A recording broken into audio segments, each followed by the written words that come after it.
welcome to In-Flight Entertainment's Filmmakers Lounge. And today we have a very special guest, a very talented and extremely awesome independent filmmaker who I have the pleasure of knowing and worked with. I met this fellow in Austin during the Austin Revolution Film Festival. Shout out to James and everyone at ARF. You know, lots of love for you guys down there. I love ARF. And we just, you know, over the months and over the years, we stay connected. Like we're right next door to each other. We're both kind of Burbank adjacent. But yeah, and I reached out to him. He's gracious enough to bless me with his presence of all of the knowledge that he has, as far as, you know, getting his movie from script to now where we see it. Ladies and gentlemen, I bring to you Yonash Breneman. Hey, how are you, Yusuf? Thank you so much for having me on. Oh, of course, man. I had to get you on, man. It's so exciting when we talk. Like for the people who don't, know you yet, give us a little bio about yourself. Oh God, talk about myself. My name's Yonash. End of story. Born in the Czech Republic. I was lucky enough to be locked in jail as a 2-year-old in communism. Came over here with a dream and a backpack, mainly because of mom, because at 2, I didn't really know too much. Basically communism fell a year later, was raised between Michigan and Czech. And after high school, came actually out to California with a demo CD because I used to be in a rock band, and slowly realized that people don't like to play real instruments anymore. Everything's done on a computer. So I was like, I need to restructure my path in life, and fell in love with acting, which in return led me to screenwriting and eventually developed into filmmaking. And music was puppy love, but filmmaking is true love. Now, it sounds like just what you just gave us. That's a script in itself. People say that, but at the same time, like, I don't know. I guess because it's my story, I don't find it as relevant. You know what I mean? Like, I think that anybody that goes through a certain thing in their lives, like, you can appreciate certain things. Like, I love everything that my mom ever did for me. You know, like she literally chose to leave a communist country, and no matter like, you know, the odds and everything. But for me personally, like, it's a story that maybe one day I'll love to tell, but right now it's not the story that needs to be told, I guess, in my current state. I mean, because I totally see like Ryan Gosling, you know, just like taking on this story and, you know, getting to LA, having this band and going into filmmaking, you know, like, come on, man, what's holding this story up? I was saying. No, that's awesome, dude. Awesome. Like I said, I met Yonash doing, I forgot which year, but I had a short that was accepted in the Austin Revolution Film Festival. You had, it was Walk of Shame at the time. Yes, it was Walk of Shame. Yes. It was actually my directorial debut. Oh, nice. Yeah, I believe you and I the same year actually had our directorial debuts. Yes, because I think for the shorts. Yes, I think Father J-Love, my first short, was down there. Right? Yeah. Yep. Huh. Yep. Yeah. And then we were down there. We were chatting, drinking. That's kind of how it goes down there at ARG. You conversate, you have fun, you have laughs, you have lots of drinks. And through our conversation, we found like, oh shit, like you're in Cali, you're in LA? When? Get out of here! Like, I'm not far from you. And the rest is history. It took us a while to actually link up together to do something out here, but eventually it happened. So, you know, yeah. I think things happen when they're supposed to, for sure. Exactly. So what inspired you to pursue filmmaking? Because you say you transitioned from music Like, what was the bug? Was it something you seen or like something you read? It's just like that switch, like, you know what?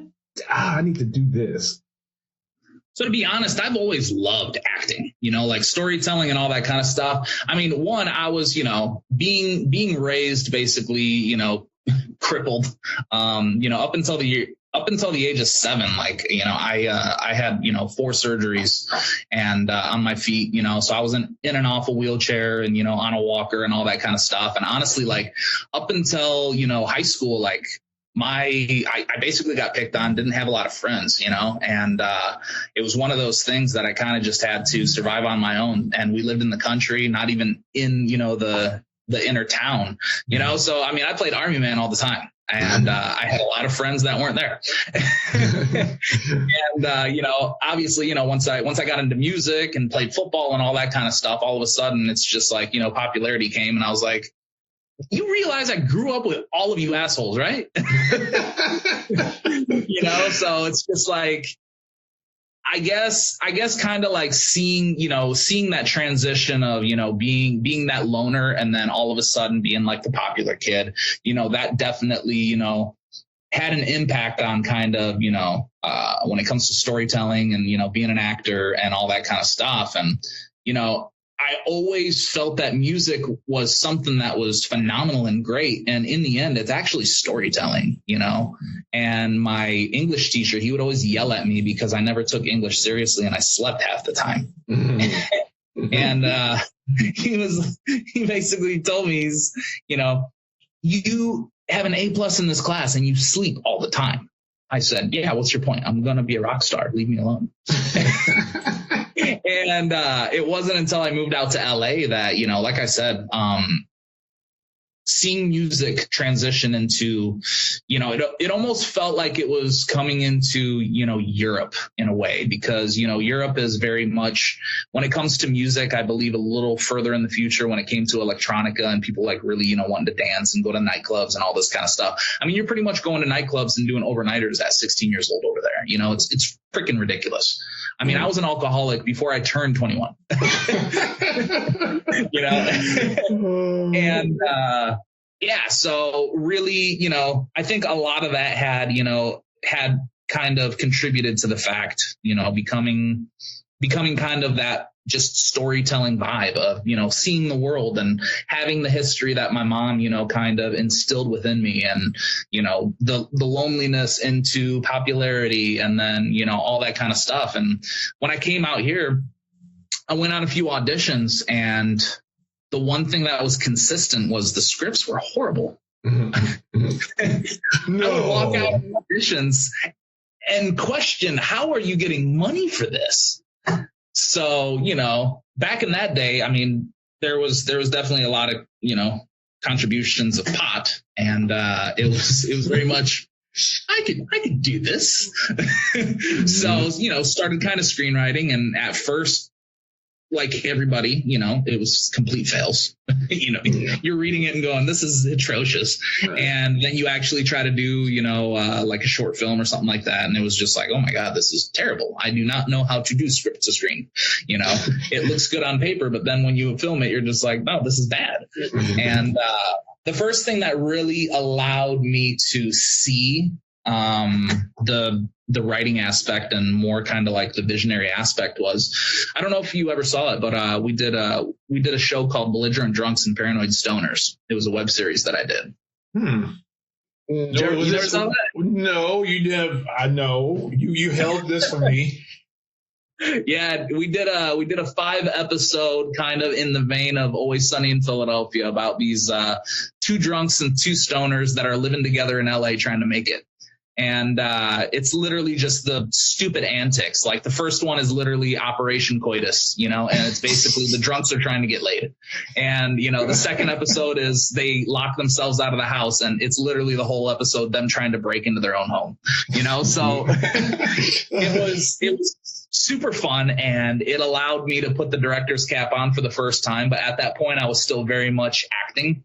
So it was kind of like acting, but directing where I kind of needed to, push the story and whatever else. But it wasn't until Yeah, after that series, started really taking writing more seriously, and started writing drama. And I fell in love with dramatic, gritty dramas, stuff like that, that really makes a person feel something. And from there, fell into a depression, which, thank goodness ended up turning, upside. And it was art that actually saved me. I wrote a script called The Last Retreat, very close to my heart. Which you still need to do. I mean, that story is amazing. Thank you.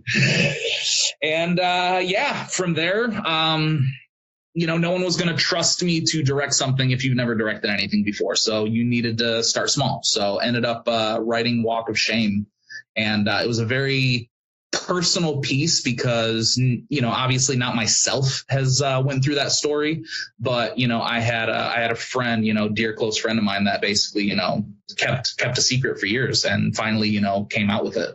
And I just really put myself kind of in that story and really would, really tried to figure out the best way to tell it. And, always wanting to kind of do that sleight of hand trick because, through the film, a lot of people hated the female, and I wanted that. That was the point. I wanted them to hate her for at the end to be like, oh my God, I am so sorry. Exactly. Yeah.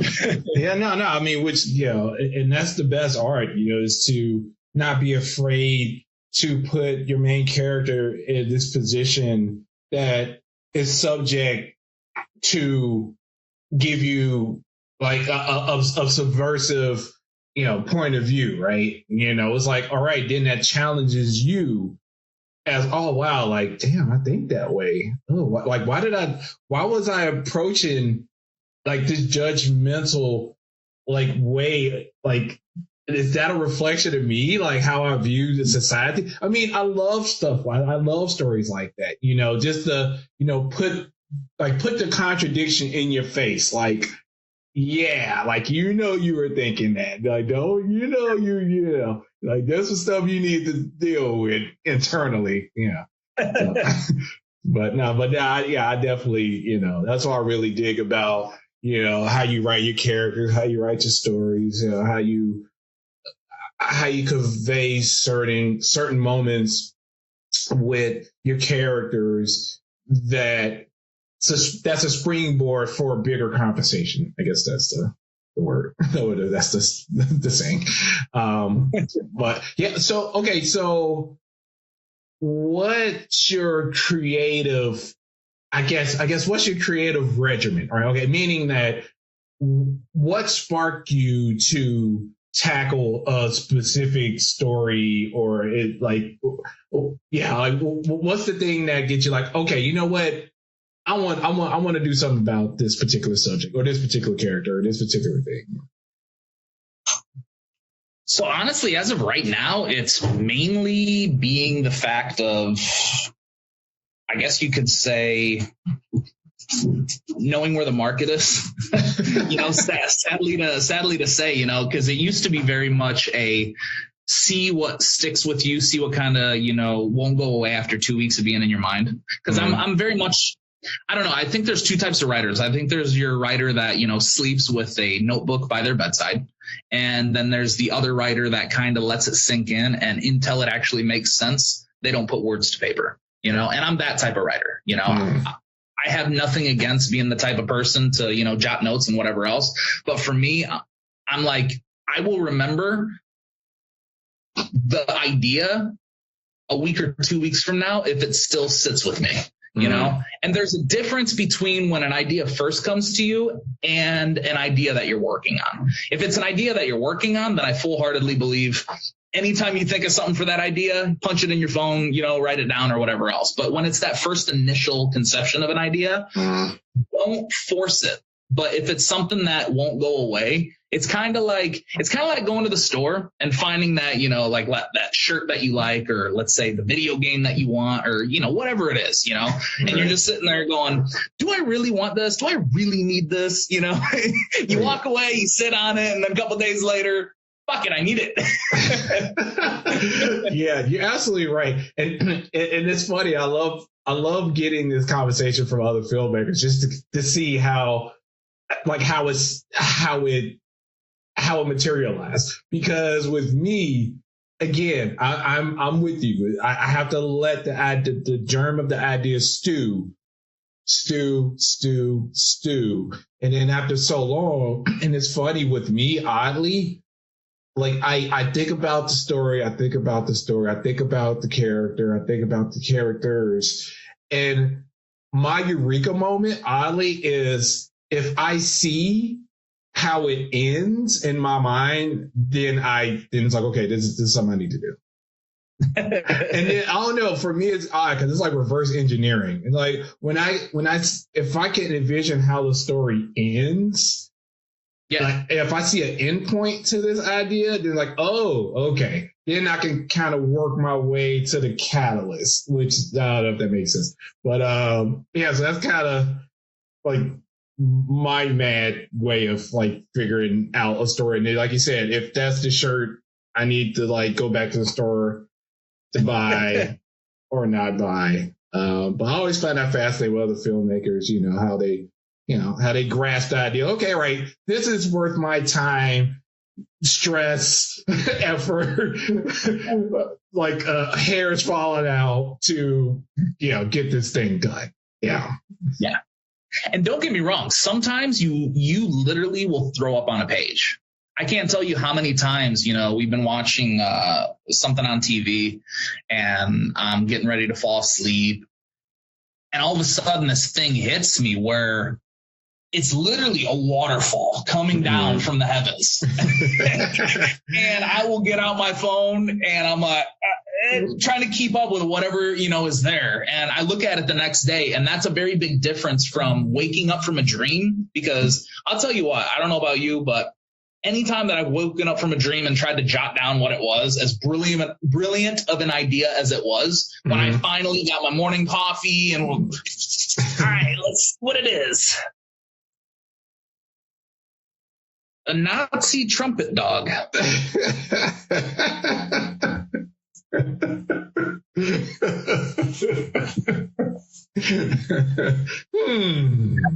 the thinker. Yeah. It's like, what did I eat last night to make me think of that? Oh, yeah, no, but you're absolutely right. Yeah, sometimes it's just bleh, and sometimes it's like, oh, let me just let me hold it close and see if it births in my head movies, an actual movie. Yeah, that's awesome, man. All right, so let's get into The Death of Us, man. So tell us about your journey, man.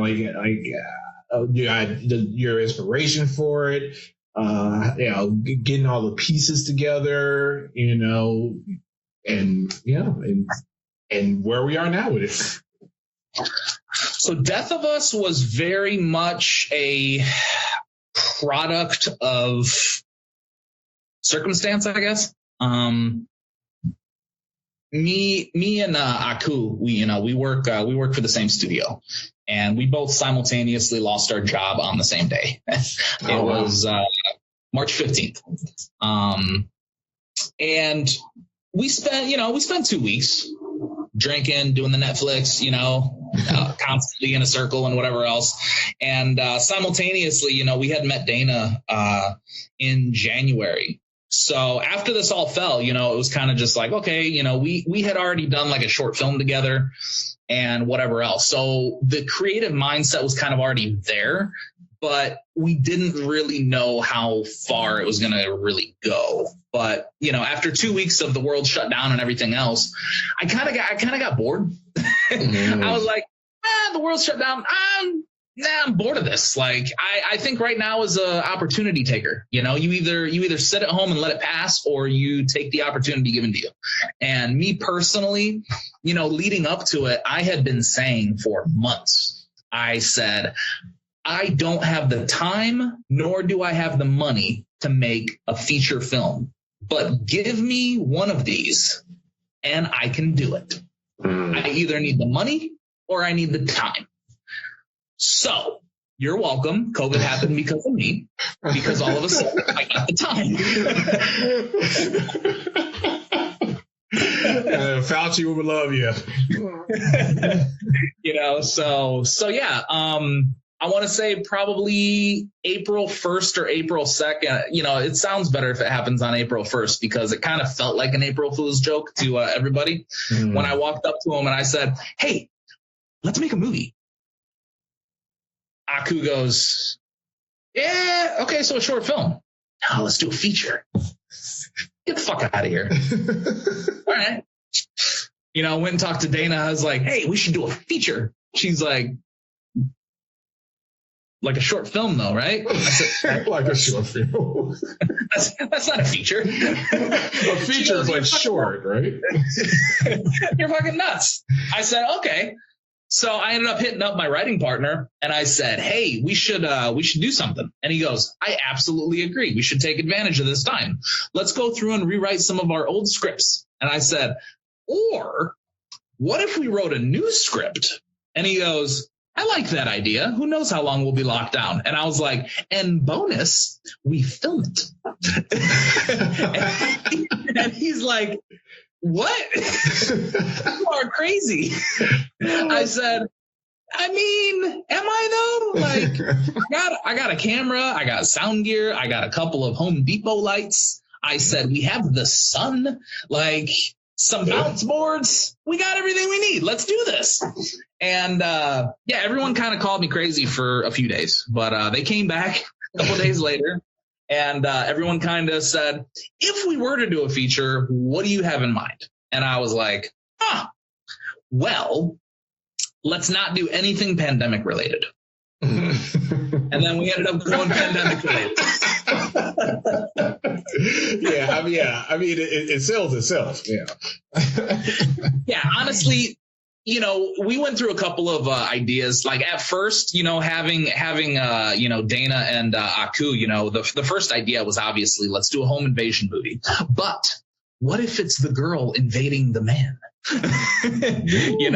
We're like, that would be a great idea. And then we started thinking about it. We're just like, man, I hate to say it, but like we should lean into this pandemic thing because there is so much guerrilla footage we could capture. Right. And that was honestly the decision maker. It was very much let's go out into public and let's see what we can capture. And I remember one of our first shots that we got was Hollywood Boulevard, completely empty. There wasn't a single car. There wasn't a single person. And to get that shot, the people that are outside of Hollywood don't understand. That's $1 million shot to shut down fucking Hollywood Boulevard, And for us to be able to capture that just hanging out of a car, please don't crash. That was brilliant. And what's so awesome about that is it captures. It's one of those things you can put in, what's it called? A time capsule is a time capsule movie, right?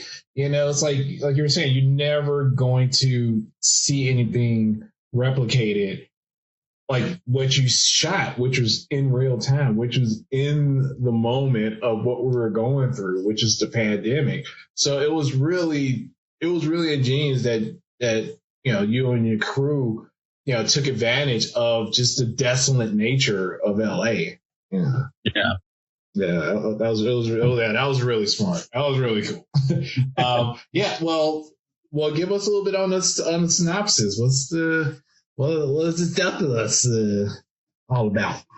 So the Death of Us, what we ended up basically making the story is two friends that are locked inside their home experiencing lockdown together, except in our dystopian future, martial law actually does take place. The government does shut down everybody. And when they say stay at home orders, they're actually meaning do not leave your home or you will be shot on sight. And I don't want to give too much away, but it's kind of one of those stories that, the first act very much is what we all went through. And then the second and third act is what we all hoped would never come. Right. It definitely is a little, when I watched it, was a little too close for comfort. Given, like you said, because you really captured the escalation of, through the news reports, through, on the medical end with the hospitals, with your character. Yeah. And it's like, yeah, like that's what was happening. That's what people were going through, like the loss of work, loss of jobs. Oh, and let me ask you this. Okay. There's a scene, um, um, with a horse. So did y'all have any resistance? Like, cause I see, like, it was like that scene where the horse is like, just riding up the street with no issues. Was that one of those, like, thanks, COVID, like, police ain't gonna be, like, giving us crap if we just ride this horse up the street? Like, well, so the cool thing is, actually, the horse itself wasn't an issue, nor would it even be an issue. The bigger issue was the fact that we were filming it, because here in Burbank, in this little area, there's horses up and down the street. There's actually horse crossing signs, everywhere. So that was definitely to our benefit, and being able to kind of like I said, with this story, you kind of wrote what was at your disposal. Right. Like we were able to really expunge the most value using everything that we had. It was basically having the horse, having the ability to use a horse. We knew right away. We're like, one of the characters has to ride a horse. Exactly. Having the town shut down. It was like, okay, well, we have to go into town. We have to have a freak out moment, because how many times, you had these people that were just absolutely petrified of going into the store.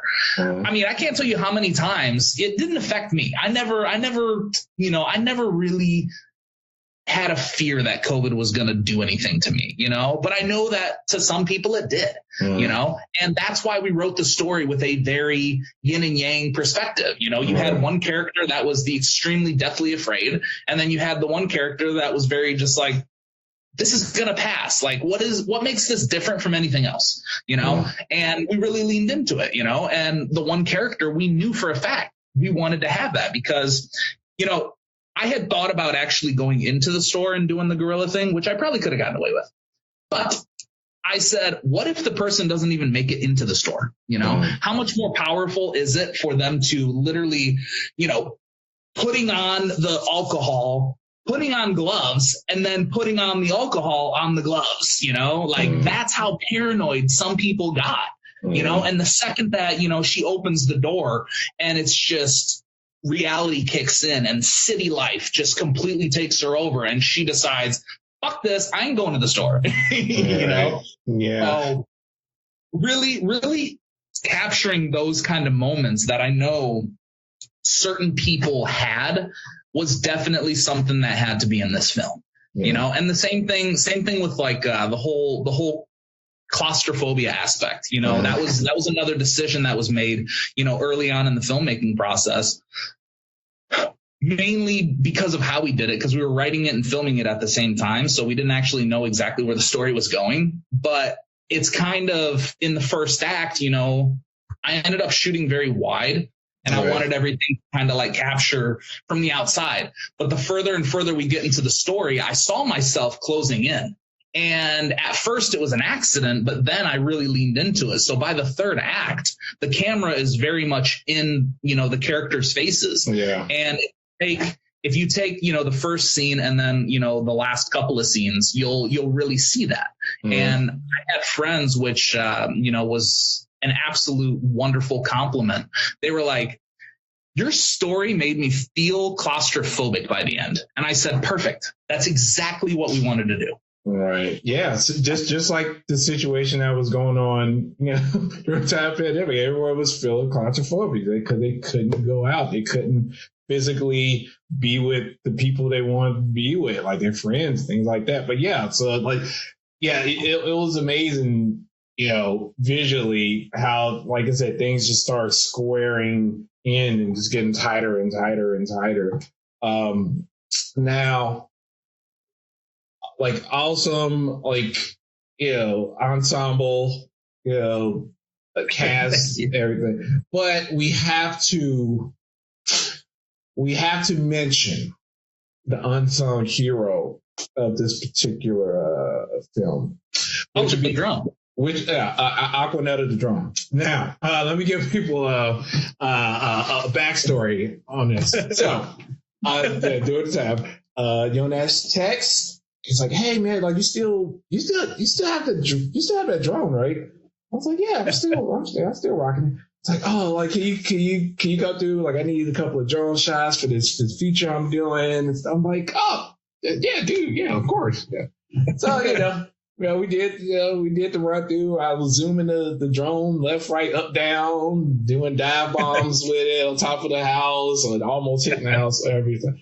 And what it was fun. Like I said, we kept it safe. We were all safe. Just to let everybody know, like we kept it safe and everything. Everyone was good. But it was really fun. It was really fun, like doing it, because it was like, wow, that's what we used to do. Like we used to like make stuff. We used to do the filmmaking stuff. We used to do the independent stuff. We would call up everybody, "Yo, Phil, I need your help. Come on over," kind of thing.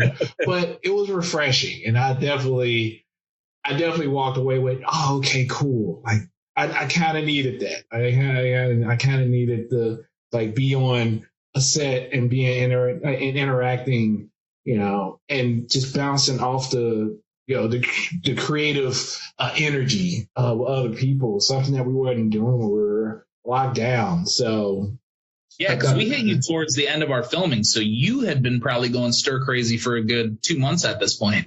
Yes. That's why I was like, cool, I'll swing over. It was good. So Aquanetta the drone has a cameo, and I salute you for putting her in the credits.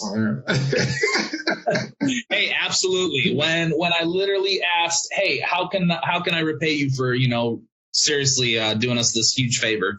And that was literally the stipulation. Yeah. Credit to Aquanetta. And I said, okay, there's got to be something else. Like, can we get beers once this all this bullshit's over? Yes, we'll do the credit thing, but we'll do the credit thing. So it was cool, and it was definitely fun. Like, I know it was probably about a couple hours or so, that I contribute, which for me, I'm like, okay, I mean, it wasn't much, but I'm glad I was able to help. It was phenomenal. And the thing is, it was absolutely necessary. It's kind of one of those, honestly, the way that I look at the drone, especially for this film, it was very much the celebrity that you paid $10,000 for the day, and you only have one day to shoot with them. So you're like, what can we get done while we have them? That's hilarious. Oh goodness. Yeah. Well, I mean, like that was, it was good. And how you use the shots and how you incorporate the footage and the stalking nature of the Big Brother like element of the story, right? Along with the wait a minute, did I do the voice on that too? The voice. Oh my god. I love how you were talking about the drone and you forgot you voiced the drone too. Oh wow, yeah. That's crazy. That was fun too. Oh yeah, you're right. I did do it because I remember you text like, "Oh yeah, can you is it possible you can maybe do like a robotic voice and say these lines?" It's like, okay. I believe the exact reference was, can you redo the X-Men robot voice from the cartoon series? And I forgot the Sentinels. The Sentinels. There we go. Which is fun. I was like, yeah, I'll see what I can do. I'll see what I can play with. I mean, I want to have like a robotic voice, see how my voice sounds with that. Oh, wow. Yeah, so it was cool. And it was awesome, especially, when you're doing, independent filmmaking, especially with the death of us. Like, there's so many, there's a couple of familiar faces in your movie. I'm like, oh, okay, oh snap, oh hell, I haven't seen him in a while. Like, oh, Yonash pulled him. Oh, that's cool. Which is good. It's just kind of like the camaraderie within independent filming. It's like, oh yeah, like everyone just a comment go like have a way we can help. However resources, what have you, just to keep it pushing forward. And that was really good. And I'm really happy to see the finished product. And yeah, it was great. I'm glad you enjoyed it. Yeah, of course. Yeah, it's definitely scared to finally get it out there. But people's reactions that have seen it have been really great. So yeah, that's awesome. All right, so I'll ask you this question. So this is a fill in the blank. The filmmaking would have been less challenging if someone would have told me blank. Filmmaking would have been a lot less challenging if they would have told me blank. Yeah, someone would have told me blank.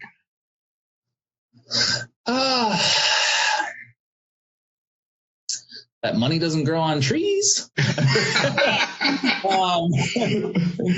No, honestly, I don't think there's anything anyone can tell you. And that has nothing to do with, arrogance or, confidence or anything like that. Because how many times have you been told something and it doesn't click until it clicks? You know what I mean? It's you always kind of have your own path, especially if you're going to be a filmmaker and if you're going to be a director and you're taking the helm of a ship, you are willing to hear many people, but hearing is definitely different than actually absorbing the information that is given. And I truly believe that, as a filmmaker, I was told a long time ago, write what you know. And I looked at that producer and I was like, you're an asshole. What the fuck does that mean? I'm writing what I know. Otherwise, you wouldn't have words on a script to read right now. And honestly, it took 8 years. It took 8 years for me to finally realize what she meant by that. And like I said, it's one of those things that nobody can truly tell you anything while you're doing your thing. There's things that are going to help you along the way, but until it clicks, it won't make sense. That's a great answer. I mean, well, in like maybe in context of, I don't know, we could break down the different phases of production, right? Like if someone would tell me blank about, right, if someone would tell me blank about the production, if someone would have told me blank about the post, if someone would have told me blank about, marketing and distributing and stuff like that. It's like, like. So when it comes to stuff like distribution and whatever else and marketing, those are definitely things that you can't figure out on your own, because in all honesty, you can find creative ways to market, but there are not ways to market without being creative. Does that make sense? Yeah, no, totally. No. Yeah, totally. I hear you saying. So it's like when it comes to things that already have an algorithm set in its own place, you really can't, kind of shade from that. You kind of have to listen to the rules. But when it comes to writing, if someone would have told me about formula, how many years ago, then yeah, of course, I would have been a way better writer from the get-go. But the thing is, I was told about formula when I first started. And I was like, fuck you. Why am I going to listen to something that's been done 1 billion times? I'm going to do it my way. Right. Plus, you're going to be a rock star. Exactly. And it's not until you actually become a very much, traditional, fall into the gap of I'm going to be a writer that you're like, formula's kind of important. And like I said, that's something that was told to me from day one. Oh, you want to be a writer? Read this book, this book, this book, this book. I'm like, yeah. Or I just write the story that I want to see. Well, yeah, your story is going to be okay. And the premise, here's the biggest thing. You can be great at constructing an incredible premise. But if you don't know how to execute it, it's a shit story. You know? And I think you know that as much as I do. It's one of those things that if you have the best premise in the world and it's not done properly, it's gonna be shit. Plain and simple. There is no ifs, ands, or buts about it. You know? Exactly. So that's where formula comes in. You need to be able to fit within this already structured, basically it's the Bible of writing. you have to tell your story within this because it's been around for thousands of years. Right. Yeah, exactly. What they say, like, know the rules so you know how to bend or break them. Exactly. Right. Oh, great. Yeah, definitely. Yeah, I'm with you, man. I hear 160%. You know, and then when it comes to directing, you know, like what would you possibly, you know, want to know that, you know, the biggest thing is knowing how to maintain your cool. You know, I think the biggest thing as a human being that I've learned differently from being a director is definitely patience. You know, I think that like as a human, I can lose my cool very easily. But when I'm directing, I found that because I'm creating art, it's something that's so beautiful that you try to figure out the best way to tell your actor something, you know? And yeah, that's definitely kind of the key for, you know, directors. Like these directors that end up being assholes and just like yelling on set and all that kind of stuff. I never understand that because I'm just like, you get to play in Neverland every single day. Like, why are you going to get pissed off? Exactly. Just figure out how to say this information to the person that you're trying to tell it to, you know? Exactly. Yeah. Yeah. Like I say, everyone are willing bodies and all you. Assuming that everyone is locked in on a common goal to deliver the best product, because why are everyone together to do said project, right? So, yeah. Right. So with that, there's a realization of cooperation, right, within, you know, the actors. So like they wouldn't be here if they're not trying to do their best work, you know, meaning that they're willing to like listen to you, the director, to if there's anything you need to bring out of them, anything you want them to do a little more, you know, like, you know, notches, you know, like you said, the problem is some people don't really know how to convey or properly convey what they need out of, you know, performers, you know, and like you said, they get pissed off, like, that's not what I meant. That's not what you know, you're a terrible actor, you know, like yeah. But, you can never do that because all you're going to do is, you know, you're basically sinking the anchor further into the water, you know, at that point, you know, it's when you're trying to get something out of your actor and they don't deliver exactly what you want, you know, yeah, you can get pissed off, you can get peeved or whatever, but never let them see it. You know, you need to keep your cool and you need to look at them and say, hey, that was great. But what if we tried it this way, you know? And sometimes they'll give you the exact same performance and you just have to go, that was fantastic. But can we try it this way? You're saying the same exact thing, just with different verbiage, and you're hoping that they get it. You're like, okay, that was great. Oh, you know what would be really cool? For the next take, you know, like I'm excited to do stuff that you actually want them to do. Oh, yeah. But it's so hard also having like kind of that acting background because to do line reading is terrible. You should never do that.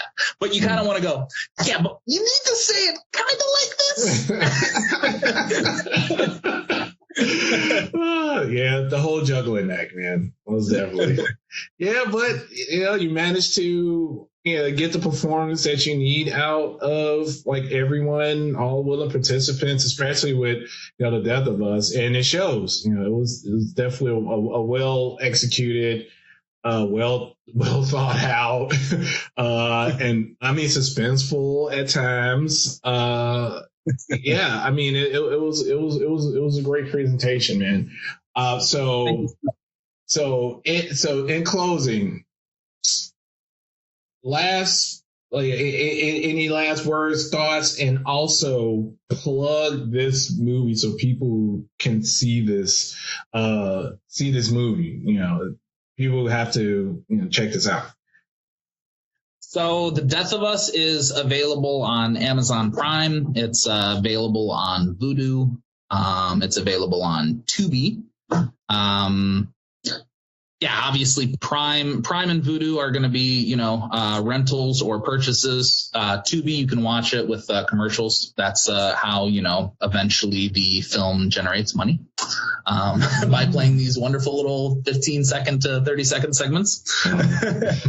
And yeah, I mean, in closing, you know, when it comes to it, like, seriously, as an independent filmmaker, like, don't let anything ever stand in your way. You know, I had told myself so many times and so many years, you know, just like, no, you got to wait for the money, or you got to wait for the the right time and all this kind of stuff. Honestly, things can be pieced together just by having that motivation, you know, and nothing should stop you. You know, I mean, this film was, you know, done on a camera that, you know, is normally used for photography, and you know, the lighting was, you know, lights that you buy at Home Depot, you know, so you don't need all these grandiose kind of things to make it work. You make it work by having the eye and knowing properly framing things. And, you know, I mean, you just need to know the basics of the things that you are working with. You know, not everyone's granted with the blessing of having, you know, a red camera or any other, you know, big fashion toy that, you know, people talk about. Sometimes you just have to go out there and do it. And yeah, as an independent filmmaker, that's definitely the one thing that, you know, you just need to find people that are willing to support your cause. And the second that you get everyone else to believe in you is when, you know, you need to lastly believe in yourself. Well said, brother. Well said. Well, thank you so much for taking time to come by the Filmmakers Lounge to talk about The Death of Us. Everyone seek out this movie. It's an awesome display of a filmmaker taking destiny in his own hands and making what he wants to make, and the finished product is something really great. And we appreciate you, Yonash, and I can't wait for the next feature you do, and you're gonna come back and talk about them too. Oh, absolutely, Yusuf, anytime. And yeah, you know, we just got to keep on kicking, and I'm excited to see your new upcoming stuff as well. Yeah, me too. Yeah, got some stuff cooking, but you know, we'll see what happens. But anyway, this is Yusuf. This is In Flight Entertainment's Filmmakers Lounge, and we wish everyone peace. I want to say peace. Thanks so much, guys. Peace.